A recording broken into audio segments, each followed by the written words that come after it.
Ito ang balita ngayon, viral at pinag-uusapan ngayon sa mundo ng social media. Ang di umano'y balitang isang baho na naman ang pilit umaalingasaw matapos ang kanyang naging matinding revelasyon sa pagdinig ng Quad Committee sa Kongreso at naglabas di umano ng mga kasinungalingang ebidensya na magdidiin di umano sa drug money ng mga Duterte. At ngayon nabunyag sa publiko na mali-mali pala ang mga spelling ng mga pangalan sa bank account na ipinakita ni dating Senator Antonio Trillanes sa Quad Committee ng Kongreso. Kaya dating Pangulong Rodrigo Duterte kumilos na walang pagdadalawang isip na kakasuhan na di umano ng libel case ang dating senador na si Antonio Trillanes at sigaw ng taong bayan, 1 billion libel case dapat ang ipataw. Pero bago ang lahat, kung bago ka pa lamang sa aming channel, please huwag kalimutang mag-like, subscribe at i-click ang notification bell para mas maging updated ka pa lalo sa lahat pa ng bagong video na i-upload namin. At eto na nga mga kababayan, katatapos lamang na pagdinig ng Quad Committee patungkol sa di umano'y AGK na nangyari sa kampanya noon kontra ipinagbabawal na gamot ng dating administrasyong Duterte. Dating Senator Antonio Trillanes bigla na lamang lumitaw sa pagdinig at kung saan naglabas ng mga ebidensyang di umano'y puros kasinungalingan lamang para lamang ipahiya at siraan ang pamilyang Duterte sa publiko. At ngayon sa wakas nakapagpasya na ang dating Pangulong Rodrigo Duterte na sasampahan niya ng kaso si Antonio Trillanes ng libel case. Habang gumagawa umano ng kanyang TikTok live, si Attorney Salvador Panelo ay bigla na lamang tumawag ang dating Pangulong Rodrigo Duterte at dito mismo sa live nila na pag-usapan ang kasong kanilang isasampa ni dating Pangulong Rodrigo Duterte kay dating Senador Antonio Trillanes at ang magiging legal counsel pa nito ay walang iba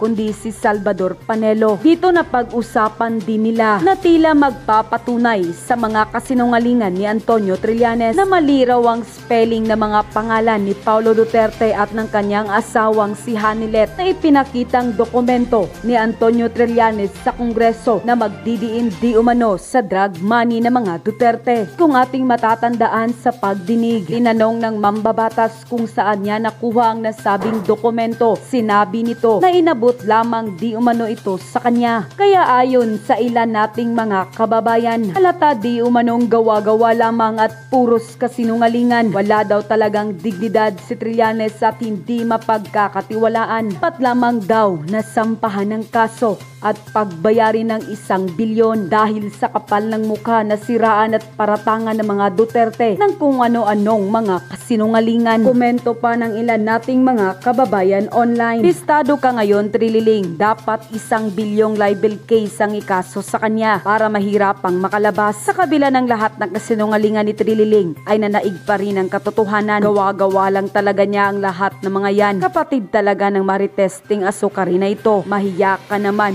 kung mahiya ka pang natitira. Grabe, sobrang timbog ka dito. Kahit sa purok mo yan ipasa, hindi yan makakapasa. Akalain mo naman na mali-mali ang spelling ng mga pangalan. Ayaw ko na sa earth. Grabe na ang kabulastugan ng gobyerno na ito. Pati ang kasinungalingang ebidensya ni Trililing ay pinatulan pa ng duwagcom. Lalabas talaga ang katotohanan. Huli na naman si Trillanes. Peke talaga ang dokumento niya. Puros gawa-gawa. Kung totoo man yan, dapat kasuhan talaga siya ni dating Pangulong Duterte at pagbayarin ng 1 bilyon. Sa tagal ba naman niyang sinisiraan ng mga Duterte? Abay kulang pa iyan. Lagot ka ngayon, Trillanes. Abe, basag ang script ng duwagcom. Ebidensya ni Trililing, mali-mali ang spelling. Kawawa talaga tong aso na ito pag makasuhan ng dating Pangulo. Dapat 1 bilyon cyber libel case ang ikaso sa kanya para hindi na yan makalabas. Hindi na baling masira ang pagkatao niya. Basta lang magkapera dahil alam ng taong bayan na bayad yung Trililing na yan. Unquote. Nga pala, binanatan ka ni Noli de Castro. Wala ka daw isang salita. Bakit daw? Sinabi mo, sasayang ka ng waiver tapos kinukontra mo. Kaya binira ko siya. Oy, sabi ko, Noli, ikaw ang pinaka-inutil na vice presidente ng bansa eh. Nagsasalita ka na hindi mo alam. Alam mo ba ako na yung waiver ni Presidente Duterte, matagal niya nang ginawa yun. Nung 2016 pa, kinover mo pa nga ako ko. Di ba nagbigay ka ng waiver? Tanda mo yung waiver? Kaya lang hindi ka ako nirelease kasi joint account. Yung isa, anak niya. Kaya yung bangko, hindi nirelease. Pero sa totoo lang, pinarelease niya pa rin, ang laman ng kanyang bangko ay 15 or 16,000 pesos lamang. Hindi ba? Tumatawag ko si PRD. Mr. President, kinukumusta ka? Kinukumusta ka ng mga kababayan natin? Live po tayo ngayon sa TikTok. Naka-live tayo sa TikTok. Nagla-live ako nung pumasok ka. Sabi nila, kumusta ka na raw ba, Mr. President? Mabuti naman tumawag ako sa iyo kasi yung nungalingan ni Trillanes gusto kong i-consulta kasi I have to file libel cases against him.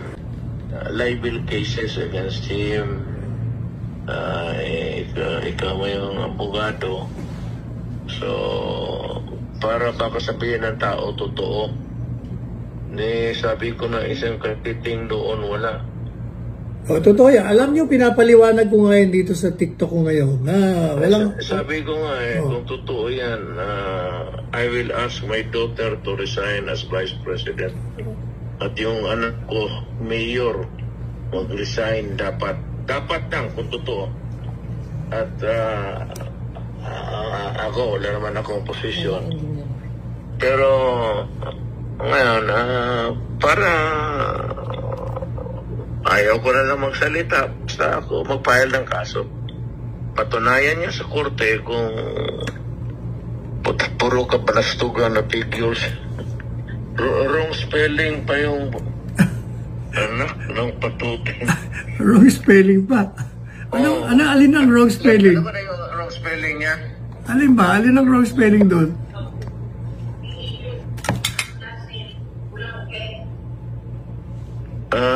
Yung kay Hanilet, kulang an N. Yung kay Paulo, kulang U. Wala. Anong gusto mong gawin ko? Papayala mo ng kaso? Ako, sa iyo. Presidente Duterte, naka Facebook live ako Naririnig ka ng taong bayan. Ito totoo.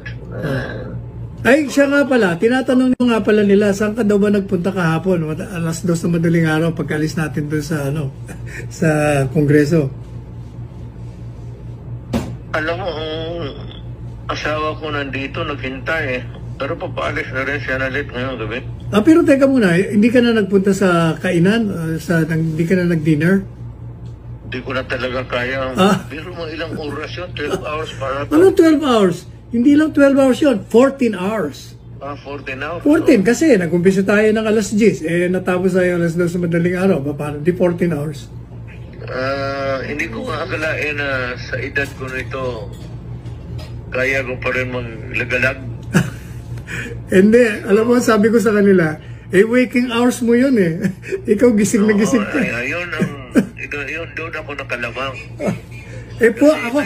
Night person ako. Ako nga falling asleep na nakakatulog. Buti nga hindi ako nakita ng quad chairman. Baka nasabi ako, huwag kang matulog dito. Nakatulog nga ako ng ilang minuto.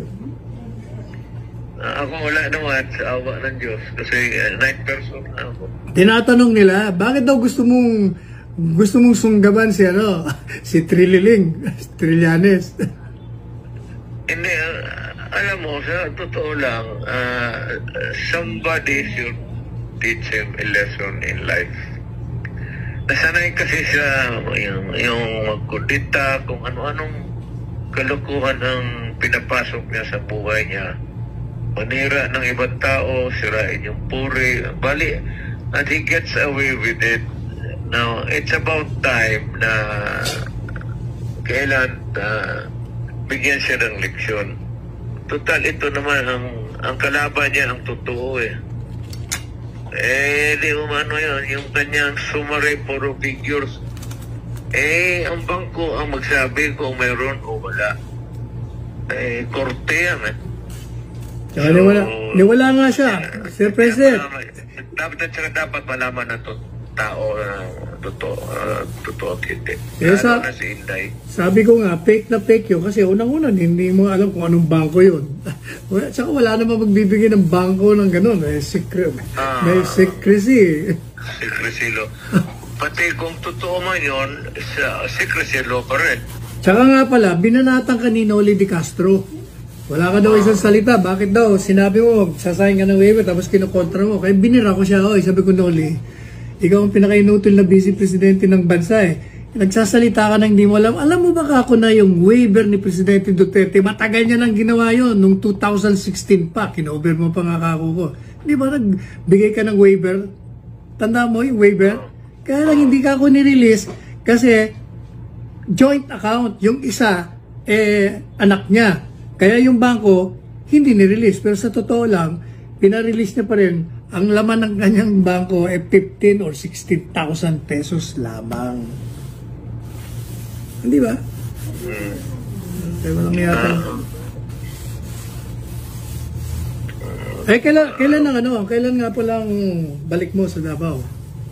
Baka bukas siguro matulog pa ako. Oh, dapat talaga matulog. Pero bilib na bilib sa'yo lahat ng mga tao to. Talagang ayaw mo pa umuwi. Ayan. Basta gusto ko lang naman lumabas yung totoo. Ito, truth. Yan lang. One word. Ano ang katotohanan? Dapat ilabas, lalo na kay Inday. Kasi nandiyan pa siya sa politika. Si Pulong mo, pati si Basti. Oh, pero Especially Inday, kasi national siya. Teka muna. Presidente Duterte, sabi nila hindi ka na raw tatakbong mayor? Alam mo, sa totoo lang, Sal, retired na, matanda na ako. Pero hindi naman matanda na. Kita mo naman 73 lang eh. Pilipinas na kagabi. Ang galaw ko. Pero, yun, 14 hours yun. Kaya, gusto ko na magpahiga. Kaya lang, sa ganitong takbo, kasi itong si Terlianes, talagang Malacan yan, sponsored yan. Hindi gagalaw yan ang gano'n yan. Walang pera yan. Ewan, nagtataka ako bakit ang Malacan yan na ginagawa naman na, wala naman kaming kasalanan sa kanila. Hindi naman ako nag-atake kay Presidente. Pero alam ko na si Trillanes nagtrabaho kay President Marcos. So, pagka ganon, mapipilitan akong tatakbo uli ng mayor. So, balang araw, kapag sila o manalo o talo, makikita naman kami sa politika. At tingnan natin kung ano ang sa what lies or what lies ahead in the future. Kailangan mo ng leverage. Sige, pag hindi kawawa ka, magmukha kang tanga. Kagaya ngayon, kung hayaan mo na ng ganon, totoo matatapos ka sa buhay na ito na ganon ba ka magduda talaga ng tao. Kaya dapat ang mga bangko, pati ang gobyerno magsabi. Hindi ako magsabi na hindi ko sila turuan. Ilabas lang nila kung ano ang totoo. May pera ako sa bangko. Itong si Trililing. Mag-aakusa ka na nga lang Trililing. Wrong spelling pa. Ay, Trililing. Kaya mga taga-Caloocan, maawa naman kayo sa Caloocan. Maawa kayo sa pamilya nyo at mga anak nyo. Kung ibubuto nyo yung si Trililing, Diyos ko. Kaya good job na ko. Patay itong si Trillanes. Si Tatay Digong Wais, abogado, prosecutor. Tapos andyan pa si Panelo. Alam nyo mga lords, kaya confident ako kay Tatay Digong kasi hindi nyo siya mabali-balibag, no? Na kahit anong gawin nyo, hindi nyo talaga matatalo ang matanda kasi matalino. Wala ka talaga sa kalingkingan, Trililing. Actually, ang kaya lang naman gawin ni Trililing, manginis. Mambuli. Yan. Kaya, go Mr. President. Diba? Kasuhan mo na yung nang magtanda rin yang si Trililing. Diba? Good move, Mr. President. Kasuhan mo yan. At yun na nga mga kababayan, ano na ang masasabi mo? Kung mayroon kayong hinaing at komento patungkol sa balitang ito, please comment down below. Pag-uusapan natin yan sa comment section.